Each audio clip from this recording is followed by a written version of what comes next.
Здравейте! Сега ще ви покажа някои игри, които може да ви харесат.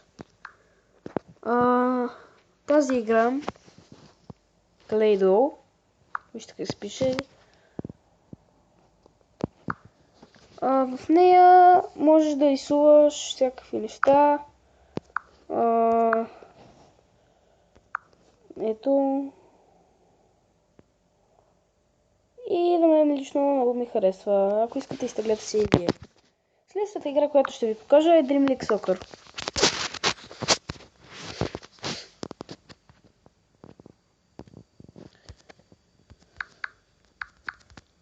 Тази игра за мен е много хубава. Ако харесвате футбол, може и вие да си я изтеглите.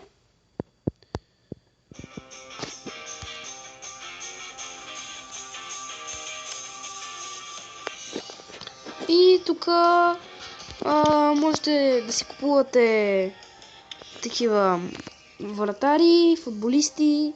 И можете да си направите отбора много добър. Аз имам Пеле, Роналдо, Меси и Масали. Сега да ви покажа някоя друга игра. Също в Dream League Soccer можете и мачове да играете. Тази се нарича Зигзаг. Не е много трудна. Само да ви предупредя, че е зарибяваща.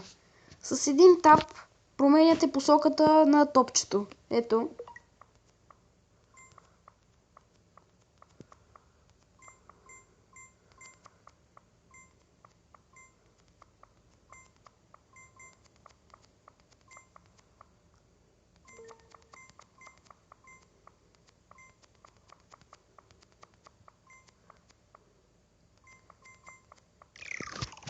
И така играете и събирате такива диаманти. Когато съберете 100, аз имам 99.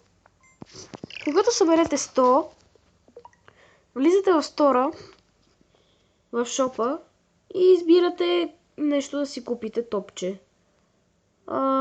Да кажем е това. Супер. Сега ви покажа ето тази. Тя се казва Киркъл.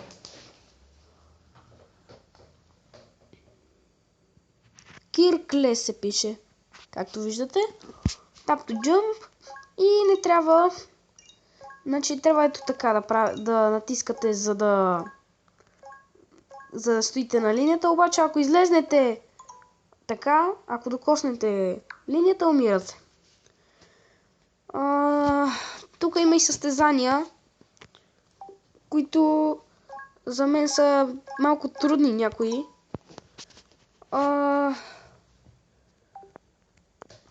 Това беше с тази игра. Другото, което искам да ви покажа е Smash Roll Twinted.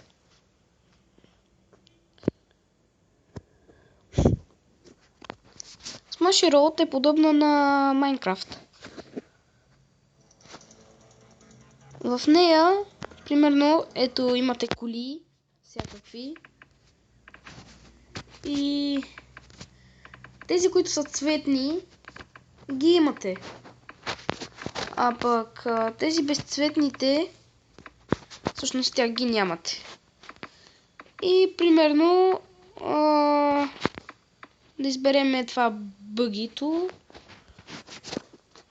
И сега да ви покажа какво се прави в тази игра общо взето. Вие карате бъгито, нали, отляво като натиснете ляв завой, отдясно десен. Полицията ви гони, защото не знам защо. И така, ако се буснете в този камион, умирате. И полицията може да ви хване. Аз сега ще обра нарочно. И така. Колкото повече време остава, толкова повече звезди има. Сега ще ви покажа. Вземи парите. Тази игра е подобна ще забрах името. На едно предаване имате 50 на 50, публика и приятел. Избирате някой отговор. Аз така ги цъкам. Избирате някой отговор и като стигнете до някоя сума си взимате парите. Ако загубите някой въпрос, пак взимате сумата, под която сте били. Умен ли си е игра за такива, за знания. В смисъл, минава се на всеки въпрос, няколко се минава на едно ниво напред. Примерно, кой прибор помага при определянето на посоките на света? Естествено, че компас. И така минавате през въпросите.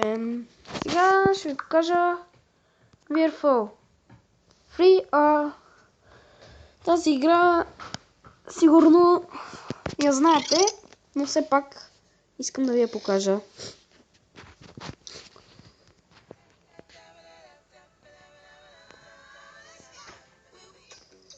И тук има всякакви игри. Има и мултиплеер. Тия игри са готини, може да правите палачинки, селфита да си правите, да си пъте кафе, да опитвате мостри, да правите кунг-фу, както виждате има, и да карате нещо. Та, сега ще ви покажа Talking, нещо си. Това е някакво личице. Какво е това, бе? Това е едно личице. И когато му кажете нещо, то го повтаря. Или пък прави това.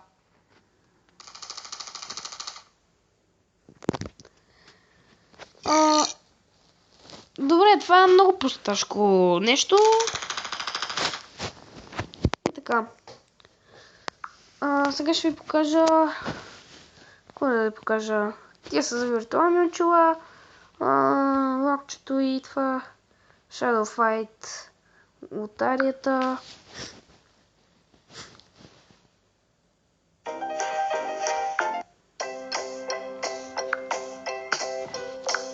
Тук си купувате билети. И триете.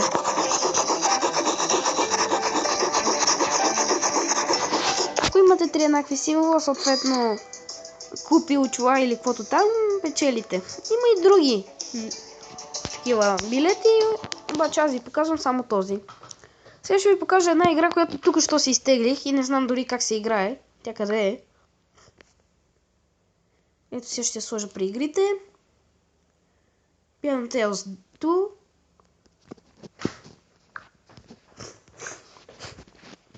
Сега видим как се играе.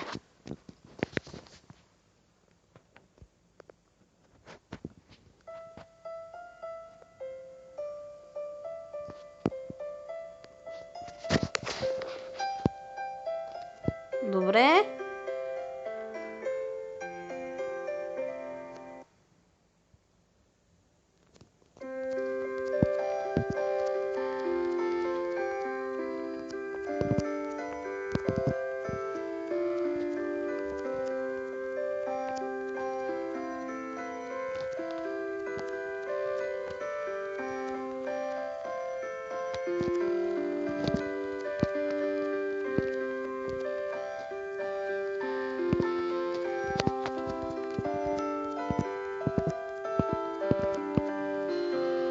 И това беше. Благодаря ви.